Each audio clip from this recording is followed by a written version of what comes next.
Today I'm interviewing great British director Michael Head all about his remaking of the classic Jack the Ripper story, Jackie the Stripper, with an amazing British cast. Wow, you can't miss this interview. Let's go.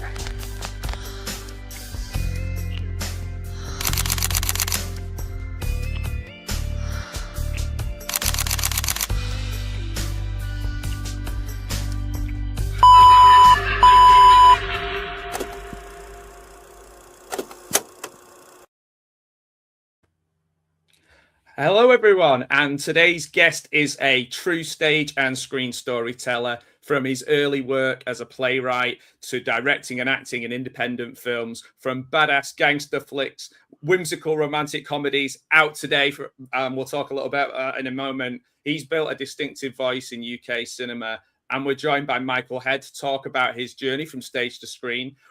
Hopefully talk loads about Jackie the Stripper, which I'm really excited to hear about, but there'll be so much more than that because Michael has got a film out today as well. So Michael, it's great to have you here. Thanks so much. Thank you for having me. Absolutely honoured to be asked.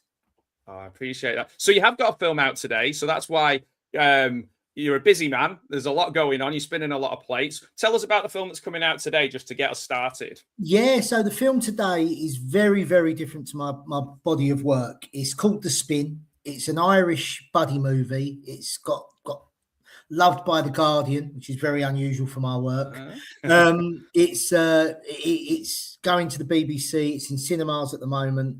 And it's a feel-good road story about two failed record store owners that get a chance to find these rare records that will fix all their problems, and it's the journeys that they, the problems that they have with their relationship with each other, the relationship with music, their relationship with reality, and one of them is struggling to connect with his daughter, and it's really warm, it's really charming.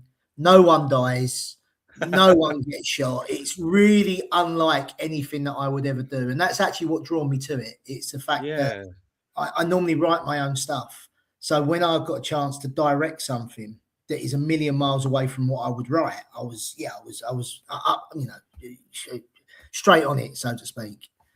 That sounds really interesting. And that's one thing that I've noticed while watching your films and doing my research is, that you're not afraid to kind of step outside your comfort zone and, sort of move from stage to screen, talk about stories that are very familiar to you, but also try out a few different things. And I guess that takes us a little bit to Jackie the Stripper as well, because that's such a striking title.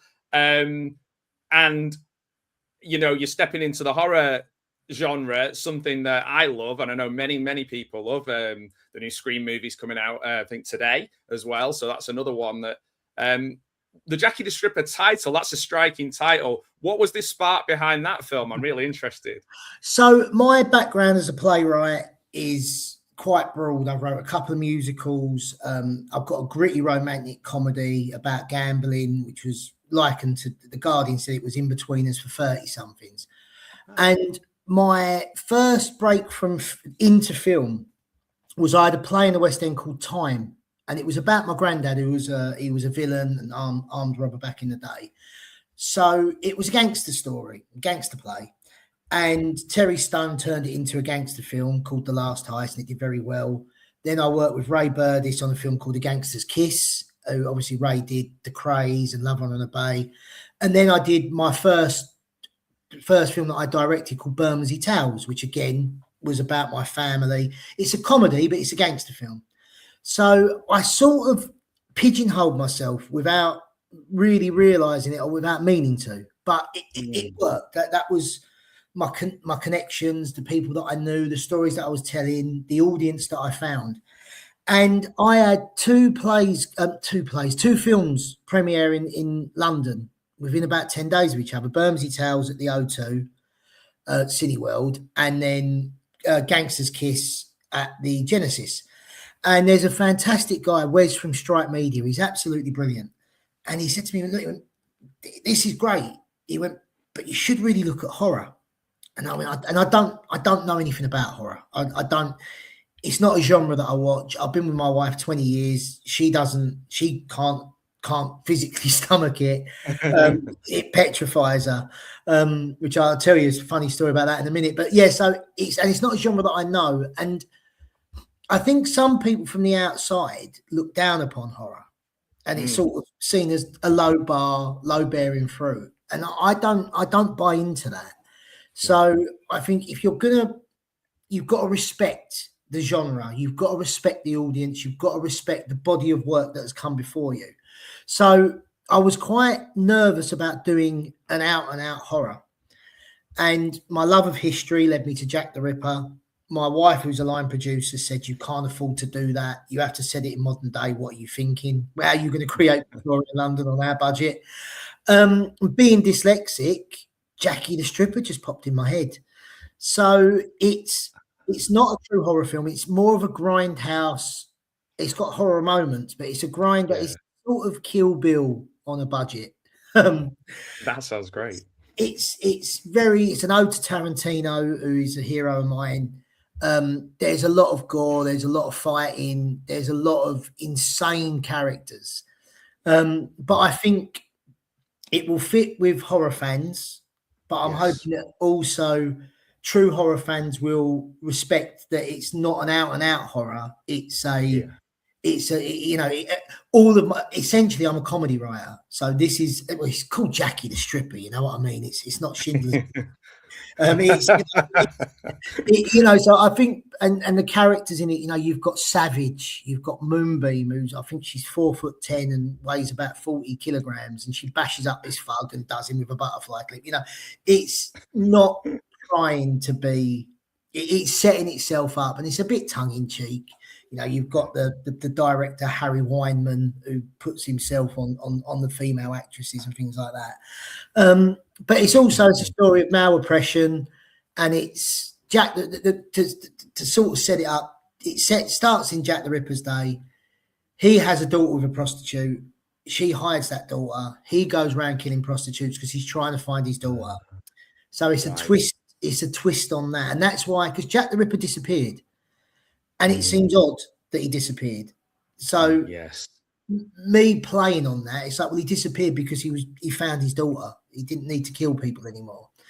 And it portrays him as a psychotic but devoted father. And then he's protected, the baby's protected by James Phelps, who's known for the Harry Potter films, and Gary Webster, who's a hero of mine from Mind. He's unbelievable.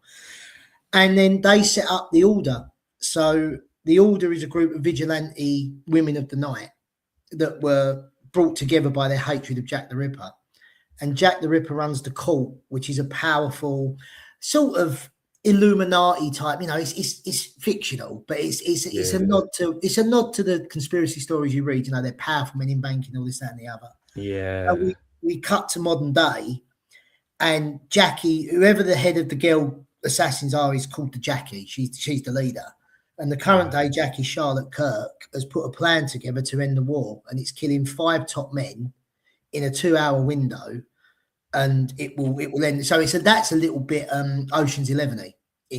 Wow, it's so genre blending, and the fact that you mentioned about the comedy side of it, comedy horror, is something that, when done well, is out of this world. Like whether it's Evil Dead, or whether it's Reanimator, or whether it's something that just gets people like laughing when they shouldn't laugh. And I kind of get that it's going to be great, because from even your performance as an actor, but also in things like Bermondsey Tales, the dark humor really comes across, and you laugh when you feel like you shouldn't be laughing.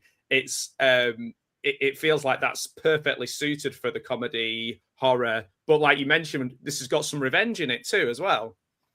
Like a kind of Kill Bill style thing. Yeah, I mean, the two leads are Charlotte Kirk and Michael Traynor, who are unbelievable actors, and they both got their own backstories. So Charlotte, we see a flashback with her mum and dad, and we find out what made her the woman she is. And Michael's wife was killed by the cult, so that's why he's in this club. He's undercover trying to find out as a policeman what happened to his wife. So they have got these backstories, and it is, you know, there are some real moments in it and some real depth, which if they couldn't act, it would be embarrassing, because you can only justify having a character called Savage who, you know, dismembers someone with her teeth if you've then got the moments that, you know, that hit and land. So yeah, I've tried to. I mean, I don't. Let's be honest. We're, you know, as a species, we're at least 40,000 years old as thinkers. So I don't think anyone can ever have an original idea anymore. Certainly, I'm not capable of it. So I just lovingly rip off what I enjoy. And I mean, Bermondsey Tales was that, you know, the reviews said it was Guy Ritchie, Scorsese, Tarantino, which is, I think, an insult to them, but I'll take it. But yeah, you know, it's what inspired me to love film. I try and bring that to another generation, you know, and it's not, you know, what's it? Mimicking is the ultimate form of. Like an ultimate compliment. And I know that, like, you talk about that. I mean, I teach writing, and one of the things we say is, you know, we call it magpieing. And, you know, you see those elements of shiny things. You don't necessarily just go copy and paste something. You can be inspired by it. You can use it to spark off other directions. And I think that's as well to kind of lead into, just to kind of reference the theatre side of things. Some of the great horror directors like Stuart Gordon, who did Reanimator, I think their use of space, because they'd had that background on stage and having a smaller space to deal with, using those small spaces creatively made them into really great lower budget horror creators. Did the way this film look, I imagine, a lot more, not a lot more, but a different style than your other films? Did you have to kind of, like you were talking about your wife's input earlier on and things like that, about the way it looked? Yeah, well, I'm very lucky that my DOP, Sebastian Court, is an absolute genius, and I've worked with him on all my films. So he's educated me, and he's sort of raised the bar and forced higher standards of me.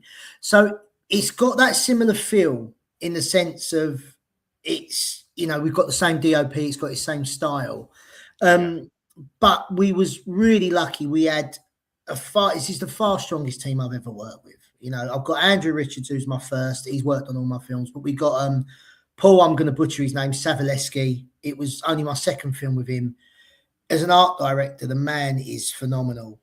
It was Kelly Toad, the first film with her on costume, and she's another level. So it looks really slick. And the other guy that I have to give a lot of credit to, obviously the gaffer, Adam, is unbelievable, and what he can do, you know. So it looks very slick for an indie budget film. But that's down to the team, to be honest with you. I can't take any credit for that. And the other guys is Spencer, who did our stunts, who, you know, the fight scenes in this, the fight scenes in Bermondsey are terrible. We had 45 minutes and I didn't know what I was doing. I was like, oh yeah, just punch him a bit. Where with this, you know, it's got the tools that it needs to give it a chance, you know. So it's got a very slick look. It's got a very polished look. But where it leans to me is I've never had no money, still ain't. So my theatre days was, my wife would say to me, right, I'd say I've got to do something. For my career, I've got to do something. She'd literally go like, right, here's $2,000, make a stage play. Right. So that's how time came about. It's 4 people sat in a room talking, and that become the last heist. So because I've never had money and I've never been able to blow up, you know, I always joke. I say to my wife, I want 4 helicopters, and she goes, "Here's a skateboard, make it work." So what has stayed true to Jackie from my other work, where it's similar, not necessarily in look and style, but in execution and in the characters and in the comedy, and it's, you know, it's the dialogue. Reservoir Dogs, you know, it was Tarantino got some money for True Romance, and, you know, I'm going to make my film. He didn't show the bank heist because I'm sure he couldn't afford to. He couldn't do the action. So as a genius, he put everyone in a warehouse and everyone in a cafe tipping a waitress, and it works. And while I'm not saying I'm capable of that, that's what I've tried to do. I've tried to, you know, make it still dialogue heavy, still comedy. You know, there's a moment where someone gets executed, and the two hitmen afterwards, the conversation they have is absolutely absurd. But that's what I've always been drawn to. Another film that I love is In Bruges. It's my favourite film. Oh yeah, I was just strangely enough, I was just watching that last night. Just the bit where he's talking to Ralph Fiennes and he's saying about his and he goes retract that statement where you said about my. All right, I retracted it. And he goes, well, you said it, and he carries on. And he's like, I retracted it. Well, the bit where he's perfect. It's the surreal. It's a surreal moment when they're at the stairs, and he's like, if I count to three, and is it on three? If you're still in there, if you're hiding, I'm going to shoot you. He's going to shoot you. So it's so good.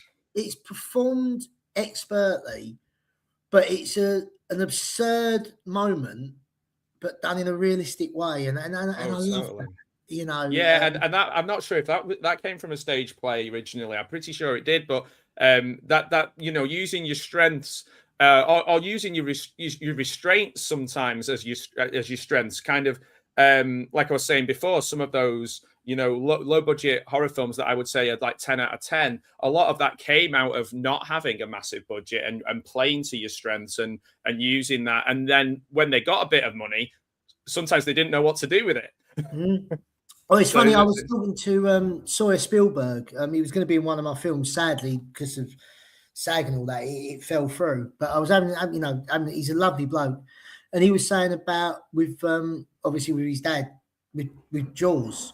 The shark didn't work, and that was Jaws is so iconic. If the shark had worked and they had no problems, it might not have been the film that it was. But it posed a problem because it didn't work. And as a genius, Spielberg went, "I know what I'll do," and that's the beauty of that film. And since then, I mean, with Jurassic Park, he had all the money; he could have done everything, but he still used the same traits. There's the bit with the dinosaur with the flippy ears thing. When he does him in the car, you don't see it; you just see the car rock. And another one where the little CeeLo fights, they jump. The guy jumps behind a log, and they just jump behind. You don't see it; you just see the blood come out from, you know. So that came about from he's a genius, undoubtedly, but it was a problem, and because he had a problem, he had to find an answer, and the answer was better than his original problem, if that makes sense. Oh, totally. You have to have. I'd imagine you have to have a thick skin as well at the time, because I just did some work with the people making the Thing documentary, and you know, one of the things that always stands out about that is that John Carpenter, you know, at the end of that, it was almost like a complete mental breakdown because of the reaction to it. It's now seen as many people's favorite film and absolutely love it, and it's, you know, years and years later. But like, where were those people at the time? And the same, you know. I remember reading about Spielberg on the set of Jaws. At the end of it, he just literally escaped because he thought people on set hated him, and he just ran away. So sometimes coming out of these great projects, people have to, you know, kind of protect themselves, because I imagine you do have to have a thick skin when you're making something, because you don't know what the reaction's going to be. Yeah, I mean, I think so. Because I come from a very different background. Like I said, my granddad was a villain and arm robber, so the stakes were always high. Growing up, I just naturally knew that at any day the police could come and I'd never see my granddad again. So that puts film in perspective.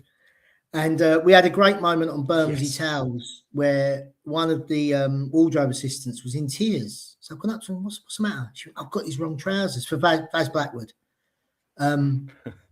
I went, and were they the wrong trousers? I went, he's an absolutely he's a comic genius, Vaz. I've been blessed to work with him a few times, and he's a good mate of mine. He's just naturally funny. I went, if he's giving a great comic performance, which he will do, I went, and someone in the audience or someone comes to me and goes, he's wearing the wrong trousers. I went, I will tell them to go fuck themselves. You know, I went, it doesn't matter. And she was in tears. I went, it's just film. I went, you know, someone somewhere is telling a 7-year-old kid that they're not going to see their 8th birthday. I went, that matters. I went, that's worth crying about. Football, you know, I'm a Leeds fan. If we get relegated, that's worth crying about. Film is just film. So I think I'm quite good at distancing myself from that.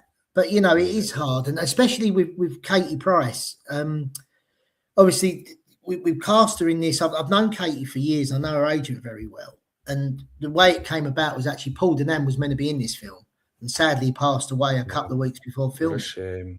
Oh, it was, yeah. I was chatting about him yesterday. He's just he was a lovely bloke, great actor. And he was in your play as well, wasn't he? Yeah, he was in Worth a Flutter, and he was in Time, and he was going to be in this. You know, he was telling, we talked about the script. I was on the phone to him the day before he died for a good hour, and I was chatting to his agent, and obviously saying, like, you know, sorry about Paul and all that. And she said, look, this isn't really a time.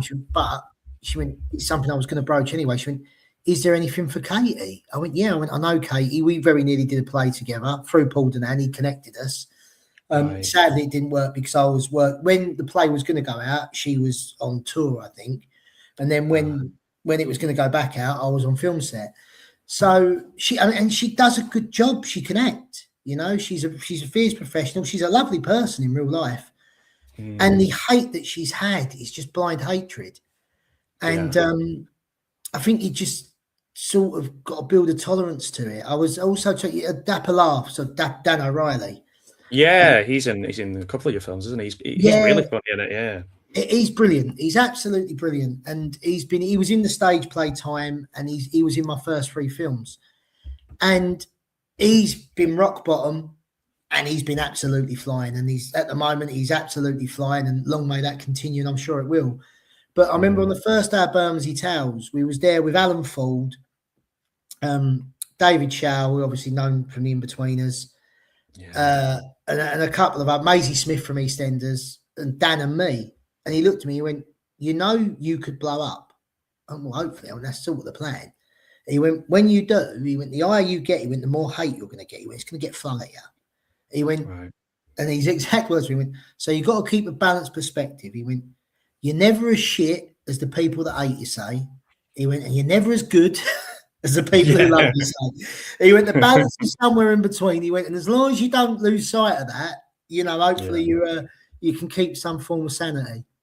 Yeah, I suppose from I'm kind of inferring from what you're saying as well, that more likely to be upset on someone else's behalf than you are for yourself. Like, you can handle it, but the idea of somebody getting a bit of you know, a bit of abuse in one of your projects is a bit harder to take. Yeah. I guess you get, as a director, you sort of get a bit paternal, and you know, when people, you know, I've seen some of the reviews. I mean, if you go on the IMDb for my films and read some of the reviews, it's just pure hate.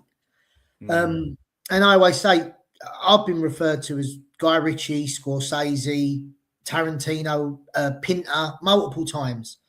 Now, I'm nowhere near as good as them, and I ain't going to pretend I am, but I will take that praise, and I've got it printed on a T-shirt. And then some of the blind, you know, this film was the worst film I've ever seen. No, it's not, though, is it? You know, I'm sure there's worse out there. It might be bottom 5, but I'm sure if you really look, because I've got other films that ain't released that are worse. So there you go. So yeah, but it is. I think when it's personal, I find it hard. Like I said, especially with Katie. She's a lovely. She was on set. She's brilliant. She's professional. She gets on really well with my wife. She gets on well with everyone. And then there's people, I hate her face. Then don't look. You know what I mean? And, you have a choice not to watch. yeah. You know what I mean? I'm a very bitter football fan, so I don't watch Champions League because I get the ump and I get jealous. You know? It's like I'm a big Stockport County fan. My least favorite team is Manchester City. If they're on television, I'm not going to watch them. Because if they win, it makes me really like grumpy and fed up. So I just don't watch it. And the same goes with, like, if I see a video and I don't like it on YouTube, I don't have to tell them that I don't like it. I don't have to do that. Like, you don't have to tell someone you don't like something. Just don't watch it. It's fine. It's like, it's okay to like a movie. It's okay not to like a movie. It's like, that's your choice. Art is subjective. Yeah, exactly. It's you know, and art is subjective. My wife went to the Vatican, and as she's walking through, the tour guide went, and now's where we look up, and it was the Sistine Chapel. And she went, "Is that it?"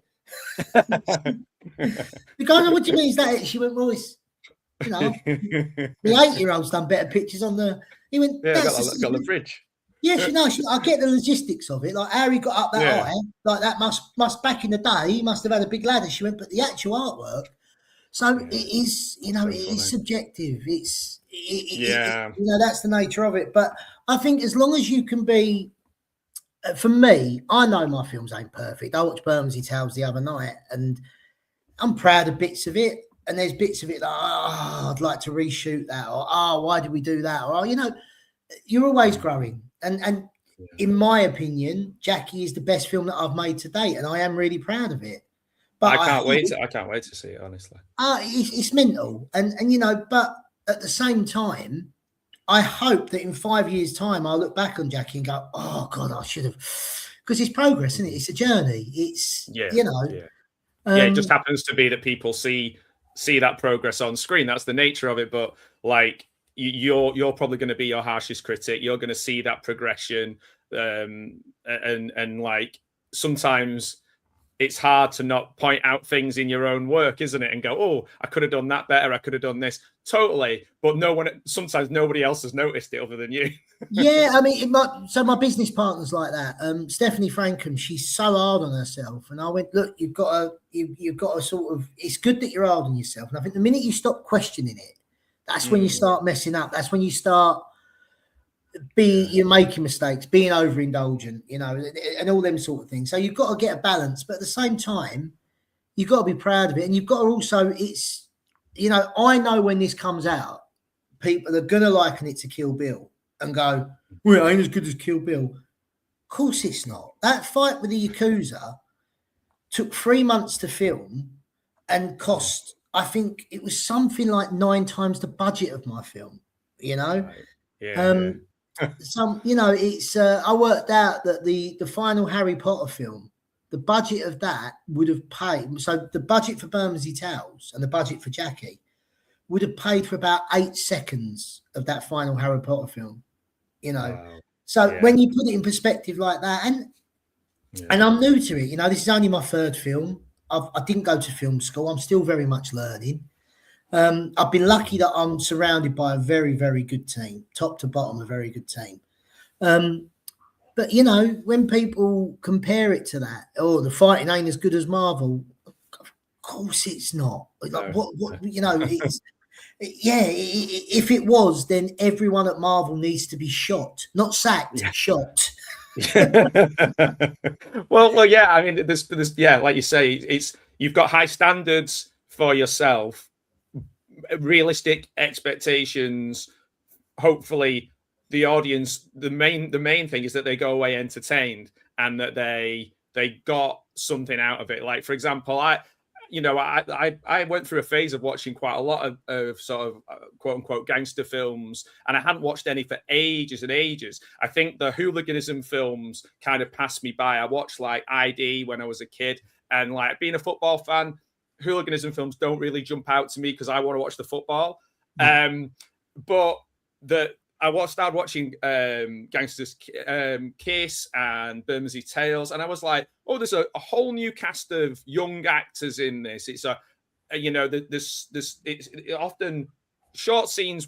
If you didn't like that one, then you'll like the next one. For example, I went away from it thinking what a great job Charlie Clapham did. Like, I just thought he was great. I thought he was really, really good.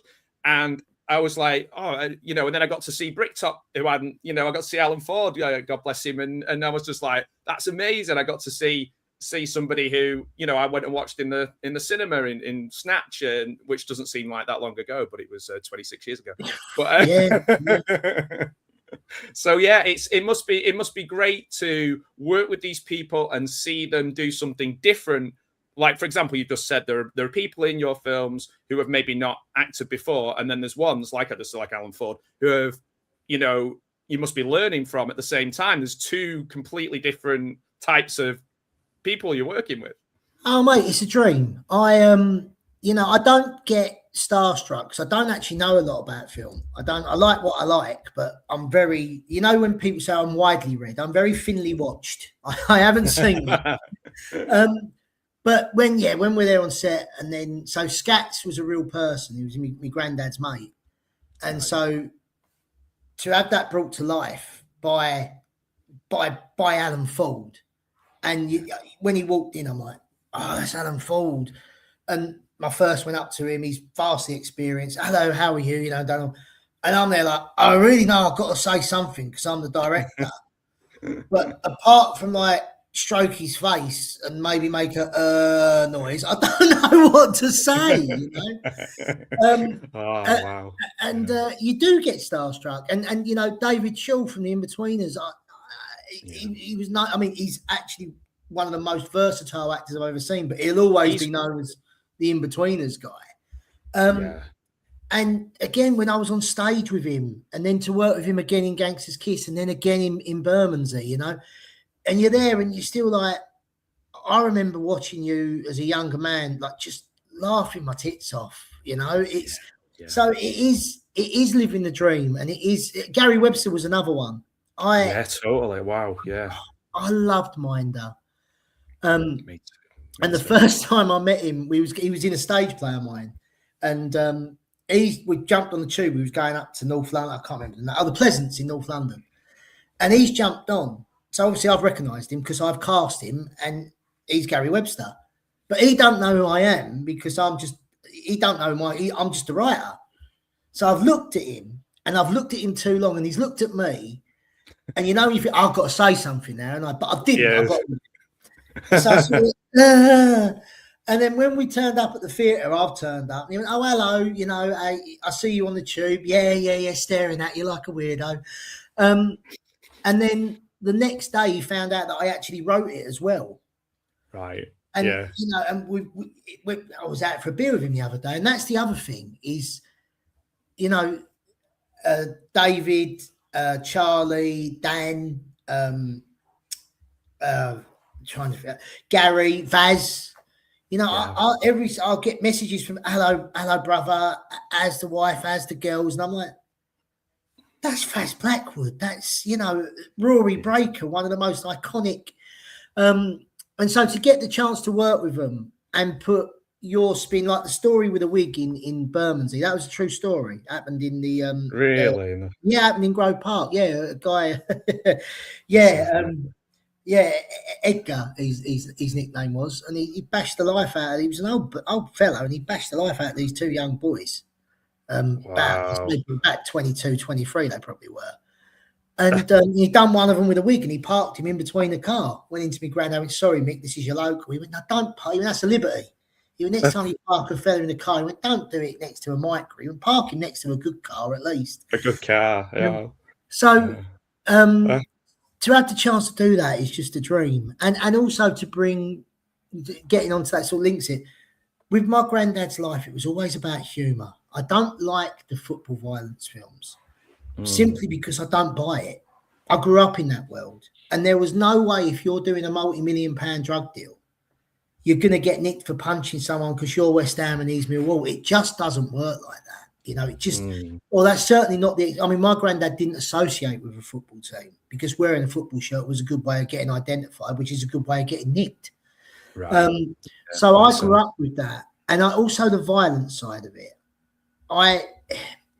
There was violence. I stories of people, you know, my granddad getting shot at, you know, and kidnapped. And, you know, I'm not saying there weren't violence there, but the stories were always told with love. They was always told with affection. They was always told with humour.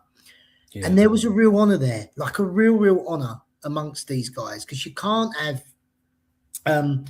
lawyers get involved. You can't hide behind contracts. And if you do wrong, you can get nicked or get shot, or even worse, no one works for you again, and you end up poor and, you know, not working and isolated. So there was a lot of loyalty. And when I started doing the gangster films, I wanted to bring that side to it, that side of this ain't about violence. This ain't about being infamous. This is about people doing what they've got to do to provide for their families. And I'm not glorifying it. I'm not justifying it. That's what they do. And I just wanted to bring that side of it because these are people that I grew up with and people that I loved. They were my granddad, my family, my granddad's associates that, you know, even long after my granddad died, still looked after me, you know, out of respect. So, but it was always humour.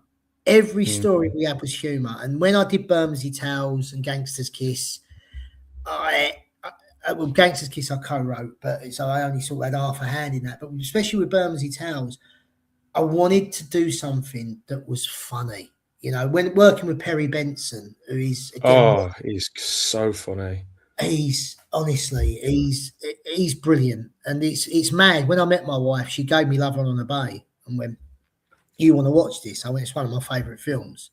And now Perry's like, you know, Perry come all the way to the arse end of Sidcup for my wife's 40th, and we're sat in a social club getting drunk, having a party. You know, he's he's hilarious. He's so funny in everything, in Operation Good Guys and things like that he did. And back in the day, you know, people don't mention that enough, but he's like in Sid and Nancy, and like you say, at Love, Honor and Obey.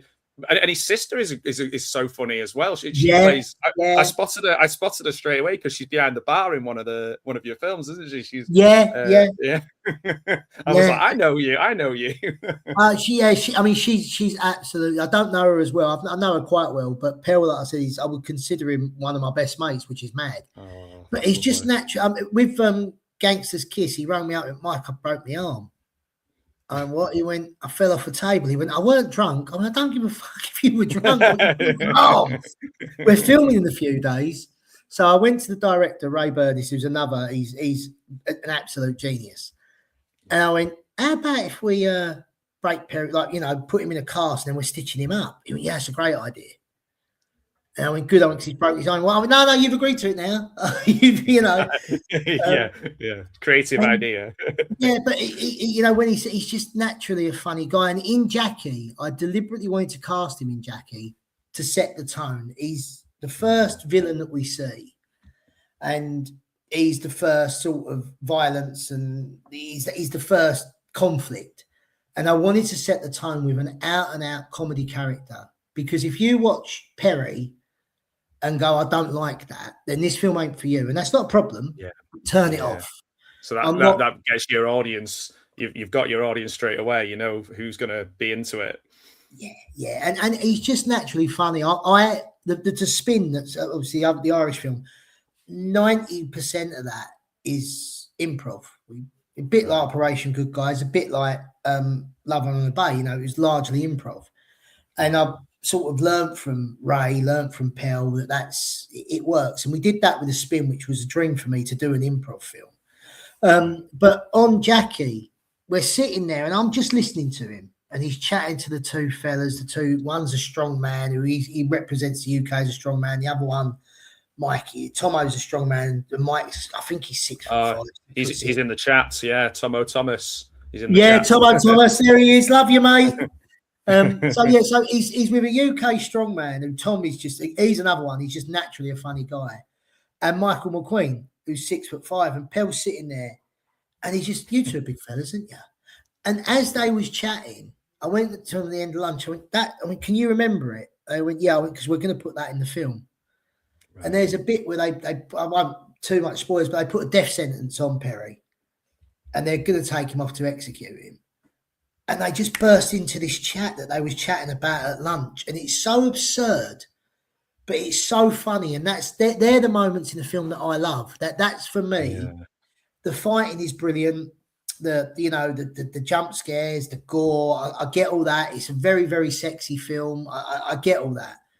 But for me, the moment where Perry is talking about his Albanian nan, moments before they're gonna brutally murder him, that makes me smile, and I hope that's. I think there's an audience for that, and I hope that's what totally. Like, Yeah, I agree, and I think that we talk about in horror sometimes where low budget horror is like the creative kills aren't there. Well, the thing is, you had creative kills in your films that weren't horror. so you're already one step ahead for your first full on horror genre film. You've kind of already had to think about things like that, the where the blood's going and how the job's going to be done. That must be. Was it still challenging to kind of think, oh, creative kills for a horror film, slightly different, or did you just think about it in the same way? No, so obviously, like I said, my business partner does the VFX and all that. So and she's like me, we don't sleep, we panic about everything, we second guess everything. So we spoke through how we was going to do, like how we was going to execute these moves. And then we worked very closely with Spencer, who is worth his weight in gold. I would never do any sort of action film without him. Although if other people looking to hire him don't, he's terrible. But he's brilliant. So we spoke through the story beats. We spoke through how he was going to do it. And then I literally went, let's just be outrageous. Like the most stupid, like ridiculous ways of kills. The most, I mean, the tagline for this is revenge is a dish best served cold while wearing killer heels. And one of the girls in it, like I said, Rebecca Michael, she's going to be a star. She's amazing. But she's, I think, 4'11", weighs 42 kilos. And she walks around with killer heels. She'll kick you with the heels and she'll slit your throat. It's absurd. And there was one moment where she just bashed up Darren Tassel, who's 6'2", great actor, looks like Millwall, and she bashes the fuck out of him. And then she goes to do a kill in a certain way. And my first Andrew, again, he's brilliant. He went, was it Andrew? Someone went to me, Mike, I don't know if I believe this. And then someone else came in and went like, yeah, it wouldn't, the method of kill wouldn't do that. It wouldn't have that impact on the skull. Right. Hello, fellas. I went, hang on. First thing I went, it's Jackie the stripper. I went, we got little Rebecca kicking the life out of Darren. I went, she's called Moonbeam. I went, we're all vigilante strippers. I don't think, again, if someone comes up to me, if one of the comments on IMDb is that kill wouldn't have happened in that way, the skull would have been far more, they can fuck off. You know what I mean? It's a movie. Yeah. It is a movie, and it's not. As I said, it's not Schindler's List. We're not creating a really important. We're not telling an important story. We're not creating an important moment of history that needs to be remembered and done. Where we're saying to people, are you a little bit bored?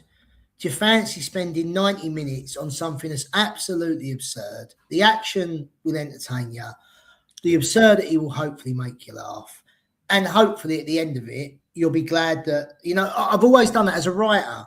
People always say to me, oh, what's the point? What's your message? I don't have a message. If I'm not a politician, I shouldn't have a message. Don't listen to me. Morally, I'm terrible. Don't listen to any of my messages. Please don't, It's worrying that I've been allowed to raise 2 daughters. And luckily, I let YouTube raise them. So, they was raised by YouTube, and that's where they've got their morals and American accents, which is weird. But,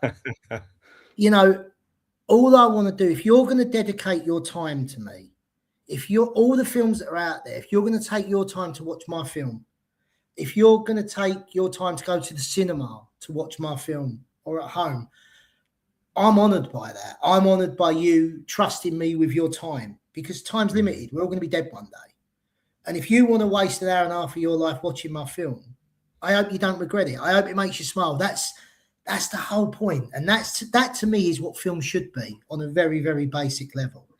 Totally. Yeah. And we can forget about everything. You don't want to be reminded of the world sometimes, do you? You just want to forget about it and enjoy yourself and be entertained. And there's not a lot of that. Yeah, who don't want to watch a load of sexy strippers bash the life out of a load of horrible men? Like, come on, when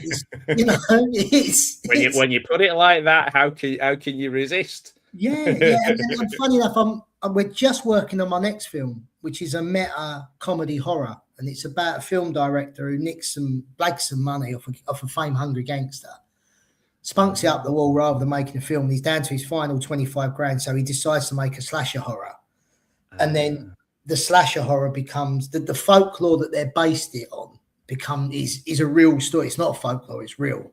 And the tagline for that is when art imitates death.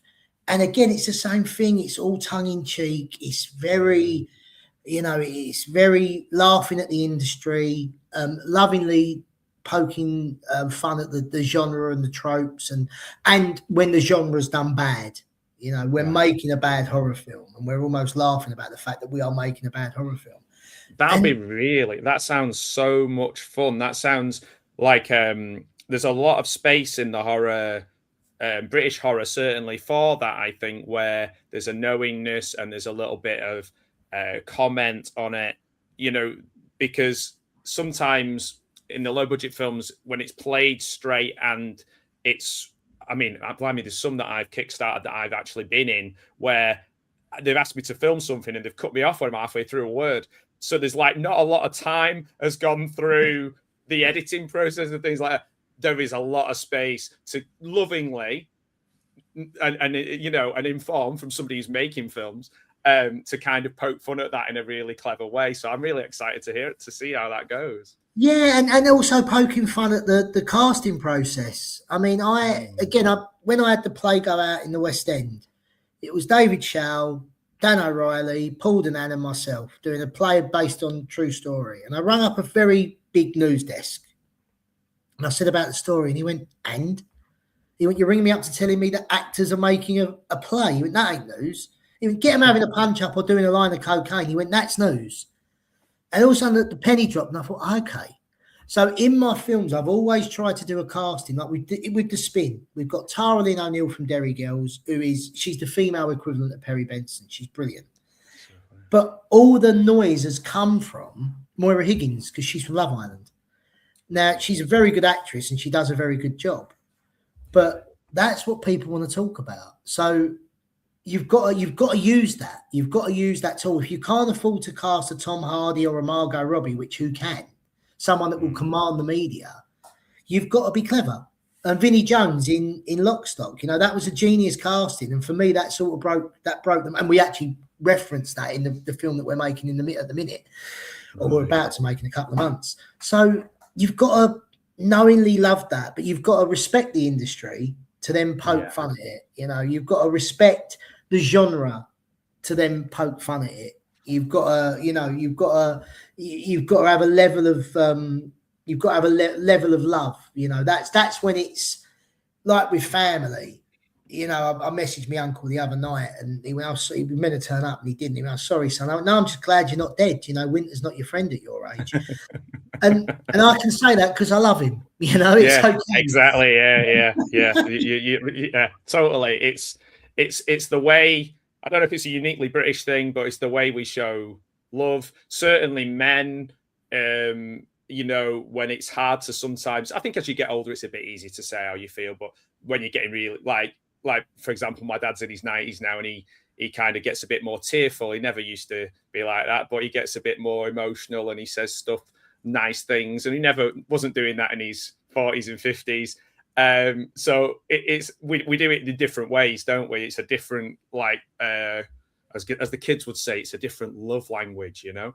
Yeah, it is, and it's gallows humour, but I think it is a British thing. It is something. Just a quick story. There was a deal going on in Belgium, and my granddad ended up getting shot at. And my nan, rather than being concerned for him, shouted at him like it was his fault he was getting shot at. How'd you get away? When I run around the back of the church, he went, I sort of died behind a gravestone. And he went, look on the bright side. He went, if I'd have got shot, he went, you wouldn't have had to take me far. And that's the sort of humour that, with Bermondsey Tales, obviously it pans the empty room because everyone's passed away. And because I'm not glorifying gangsters, you know, someone said that Bermondsey Tales is trying to glorify gangsters. We all die. Where's the glory? There's no sequel to it. We're all dead, you know. So it ends with the empty room and it ends on a shot of me mum, me nan and me granddad. And they've all passed away and it says 3 of Bermondsey's best. And again, my uncle messaged me, he went, I've just watched it, son. He went, seeing mum, nan and granddad really made me tear up. And I went, yeah, I was desperate to put you in it as well, but you ain't done the decent thing and died. I went, you're still here. I went, so you didn't make the photo. And I think that's the same with films. You know, Jackie is like that. There's a lot of, there's a film, one of the kills is a film director who makes cheap shit gangster films. Me. And there's the director, there's so much, you know, fix it in post, which is something I say and get told off for. And then there's a moment where they go, oh, what a horrible man. And then the woman that's about to kill him goes, yeah, and he puts himself in his films. What an arsehole. I hate when they do that. And then in the next scene, I turn up.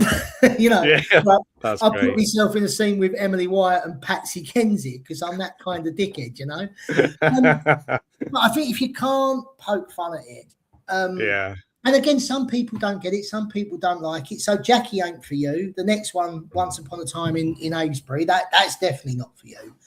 That sounds so. People, I can't wait for that. Yeah, I'll let you. Yeah, I'll send it through to you and all that when we'll have a yeah. Oh, yeah. It's great. It's funny. You know, part of what I do sometimes, I do a bit of like script editing and things like that, and I'm lucky enough to see people's projects before they're finished, and it's so it's so fun to see the drafts and see how things change and how they the initial ideas, and it's great to hear you explain them in such a vivid way. That idea of, because it all links, each film in a way feeds into the next one, doesn't it? And that's where you are now. Yeah, I think there's a progression. So you see what works, and like I said, the gangster films, they're a hard sell. There's no doubt about it. They're a hard sell. Jackie it's going out in cinemas in at least 3 continents. That's mad. I thought of something. At the liberty to make a film, everyone's fallen for it. I've got Patsy Kensit, I've got James Phelps, that was one of the leads in Harry Potter, and they've all bought into the fact that let's make a film, it'll be a laugh. And it's now being, it's going in cinemas in Latin America. They're currently dubbing it in Spanish. It's crazy. Well, congratulations on that as well, by the way. And you've done a great job of patting everybody on the back except for yourself. So I'll say it. Congratulations for that, because I've really enjoyed watching your films in the run up to this interview. It just makes me laugh as well that, like, you played Martin Kemp's brother, therefore in a way you were the crazy one of the brothers. That in a way you're kind of one of the craze now. Yeah, I've got to say, he's one of the most handsome men I've ever met. Our first day on set, I obviously play his idiot brother, and I'm meant to do a job, and I send someone else. And the first day on set together, he looks at me and goes, "I sent you," and he had these piercing blue eyes. I forgot my lines, and I went, "Sorry, mate." I went, "Your eyes are thrown." I went, "You're like a White Walker." He's like, "Yeah, can we carry on with this?" But Martin's again one of the coolest guys I've ever met. He's, my karaoke song is gold, and I'm standing there with the guy that wrote it playing his brother. Like, what a liberty! Wow, that's so funny. And I think, you kind of got to enjoy it, and you've got to be, you've got to be grateful. I'm there on set with Martin Kemp, one of the craze. Like, how I get shot by Sadie Frost. How it's brilliant. And like I said, the one people that I haven't mentioned actually is our distributor Hughes, who they've won an Emmy. They're Academy Award nominated. Right. Wow.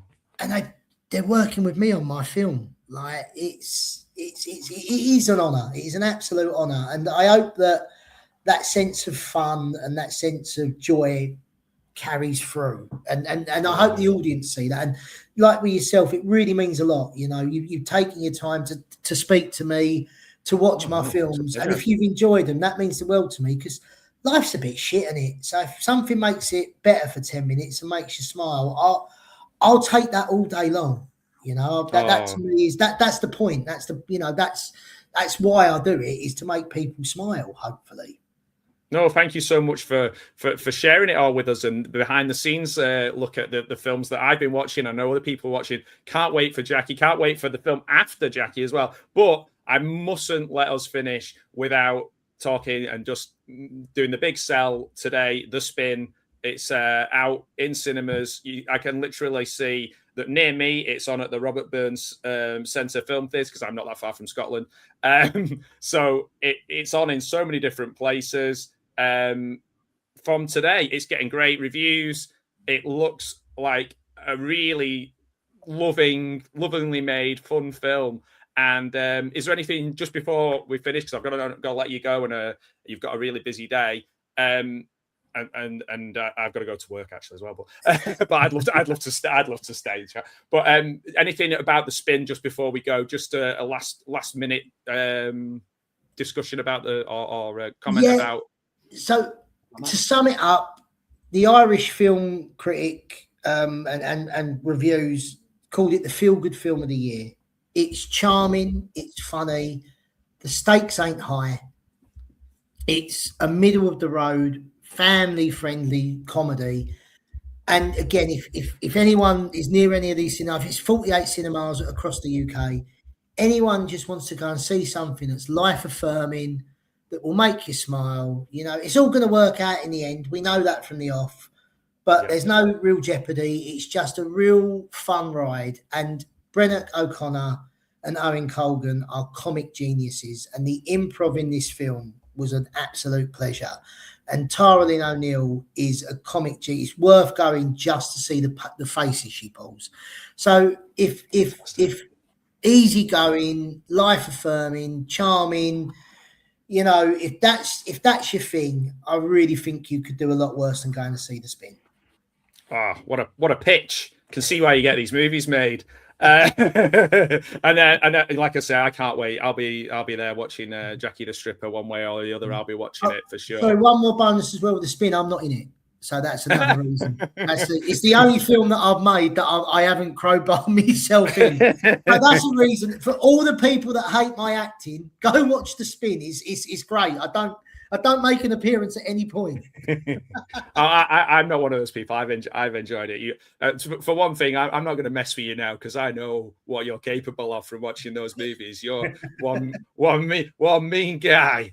I won't go that far, mate. I get beat up by the remote control now, bending down to pick it up. That can have me out of action for a good couple of days. That sounds familiar. That sounds familiar to me as well. All right. Well, thank you so much, Michael. All the best and success in the future with all your films. Hopefully you'll be on again and we'll talk about some of your other movies at some point. Mate, 100%. I'll let you know about the Jackie premiere. It'd be great if you can make it down. It's going to be in the West End in Leicester Square. I'll let you know about the upcoming one with the horror as well. If you can come down, it'd be great to have you on set and great to get you involved. Oh, that'd be lovely. I'm literally right at the opposite end of the country to you, but I do occasionally get in my car and go for a 6-7 hour drive. So so no, that's so kind of you to say all those lovely things, and it's been an absolute pleasure getting to know you and getting to know all about your films. So guys, check out Michael's films. All the links are in the description. Go and see all of his films. Just watch them all. Some of them are on Amazon Prime. You can go and watch them right now. And I'll some of them less than others. Yeah. let the people decide whether thank you so much, Michael. Yeah, thank you. So absolute pleasure. I'm really honored. Thank you for asking me on. Cheers. Thank you.